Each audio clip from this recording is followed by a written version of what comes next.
Well, I think the essence of any great thriller is you can't predict what's going to happen next. And I often find, and this is no insult to the movies that are out there, but I often find that thrillers are quite predictable, or certainly action films anyway. And especially when you get to the third act, you got to know exactly what's going to happen. The hero's going to win, this is going to go down. And in this script, I was genuinely thrilled all the way through. I genuinely didn't know what was going to happen next. And it had great characters. It had a very topical setting, a war between Russia and America, which I hope doesn't look imminent at the moment, but there's certainly rumblings in that direction. So I thought it was topical, thought it was exciting, great characters. I'm a big fan of Gerard Butler, who was attached to the film. And so I really wanted to do it from the moment I read it. There are two classes of submarines, nuclear submarines. They're the boomers, and they launch the big ballistic missiles. And then they're the hunter-killers, which are the submarines that search and destroy. They also carry missiles, but their main task is reconnaissance. So they go into the field completely silently. In fact, there's probably a few out there in Russian waters that we should know about. And they do many things, from chasing other submarines or just to see what's going on. They also have war capability. They can fight, they can shoot. And so they hunt and they kill. It's quite a complex setup and complex story, which is also what attracted me to this film. It really follows three storylines. There's a submarine captain played by Gerard Butler. There's a group of Navy SEALs. There is a war room plot with Common, who plays an admiral, and Gary Oldman, who plays the chairman of Joint Chiefs of Staff. And it's about how the three of them come together to avoid a potential event that could cause World War III. You know, a big part of my pitch was authenticity, and I think these days, viewers demand much more reality in their media content. I don't know why that is. Maybe it's reality television, or, you know, I think it takes more for people to invest emotionally in something. They've got to feel like, A, this is real and authentic, and B, that this is a situation that could really occur. And yeah, people are savvy and smart. They can go online. People know a lot more about what submarines look like and, you know, how the Navy and the military work.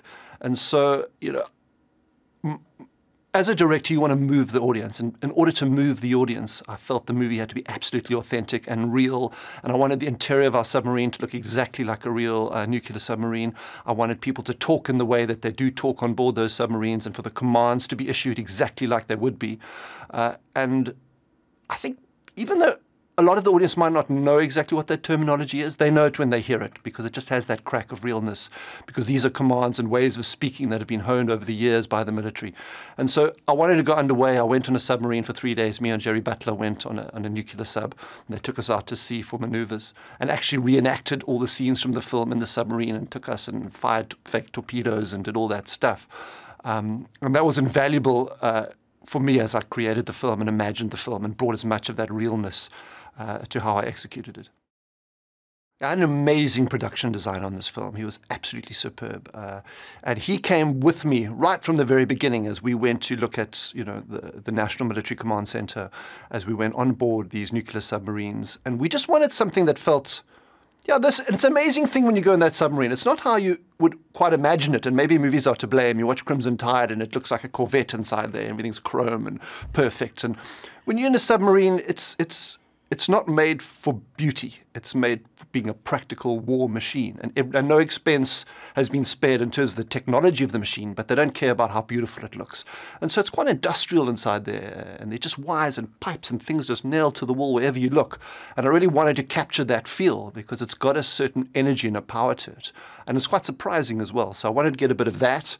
And then I wanted to echo that through, and we saw the Russian, there's a lot of Russian ships. There's a huge destroyer that we see, and those Russian ships were built in the 80s, you know, and they don't quite look like the high-tech ships you might imagine, and yet they have this nuclear capability, and they have the latest ballistic missiles on board.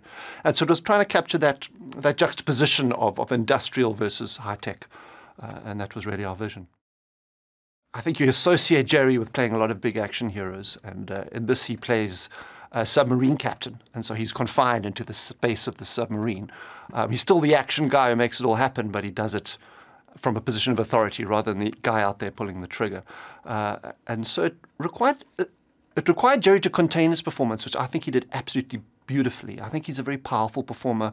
He completely invests himself in every situation, and I think that's amazing, because in every scene that Jerry's in, there's 20 or 30 people as crew around him all the time. And because Jerry invests so strongly in the moment, you could just see everybody else kind of believing they were in the submarine, even though it's a set, you know, on a bit of hydraulics. So he's amazing in the part, and he's a very, very good actor. Gary is a legend for me.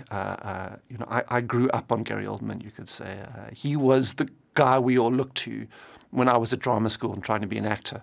His performances really stood out in all the movies that we saw, and a lot of us aspired to be like him, but very few people could. So when I got the opportunity to actually work with him, I know I was the envy of everybody who knew me. But it was a dream come true to you know, work with literally one of my idols, really. And he was fantastic.